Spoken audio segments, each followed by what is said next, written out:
Hi guys, welcome to my channel. For today's video, pupunta po tayo ngayon dito sa Casa de Peregrino. Dito po ito sa San Mateo. Let's go guys, diretso po tayo.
So guys, ito po, naabutan po namin yung Sea of Clouds. So masyado pong maganda po yung area dito dahil marami po Sea of Clouds na narito. So umalis po kami ng madaling araw kaya naabutan po namin yung Sea of Clouds. So ang ganda po tingnan guys. So ngayon pipila po kami dito para magpa-picture. Meron po pwedeng magpa-picture dito. Magbibigay na lang po kayo ng tip. So guys, yan po ang ganda po ng lugar. So matitsyempohan nyo lang po to pag pupunta po kayo ng madaling araw 5 a.m. or 5:30. So pagka po medyo maulan, mas malaki po yung makikita nyong Sea of Clouds. So ito po, after po namin magpa-picture, kakain po kami. Ito po yung pinaka-resto nila. So dito po kami magtatambay. So medyo marami pong tao in that time. So ito naman po yung CR, may nakalagay po ng tama or mali. So, dito po nyo makakita na buti naglagay po yung isa ng isang sign kasi kung hindi po, pwede po naman kasi maging mali ang babae at pwede din naman po maging tama ang lalaki. So, medyo meron pong nakakatawang paskil po dito sa area na to. So, ayan po, naglagay kami ng sticker. Yan. So, ayan po, magpapapicture kami.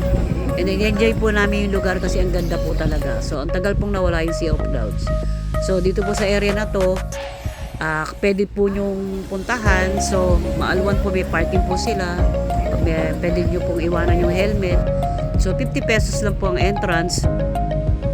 Masarap din po ang food nila rito. So, mag-enjoy po kayo dito kasi maluwag na, may parking na. Masarap din po yung food nila. So, pwede po nyo pating maabutan ng Sea of Clouds kung kayo'y maaga. Kaya maganda po itong talagang pasyalan guys. So yan guys, ang laki na pong pagbabago dito sa lugar. So sa halagang 50 pesos, makakapasok po kayo dito. So yan po yung entrance. So paglabas po namin dito, yung pong helmet namin, iniwanan po namin, wala naman pong bayad. So, pagkuha po namin ng helmet, nasa sa inyo na po, magtitip lang po kayo doon po sa nagbabantay. So, yan na po guys. Yan po yung aming napasyalan. So, ang ganda po at ang saya po talaga kasi bihira lang po matagpuan po yung Sea of Clouds. Kaya yan po siya. Yan. So, yan guys, kailangan po nyo ay maaga lang po kayo magpunta rito. Malamig po dito, masarap po mamasyal dito guys. So yan po guys, pagkatapos po nito pupunta po kami dun sa isang pasyalang namin na maganda po yung tanawin naman. So yan guys, napasok na po kami. Try po natin pumunta po dun sa isang pasyalang na maganda. So yan po guys, ito naman pong lugar na to is marami pong pine tree. So maganda po talaga mamasyal dito.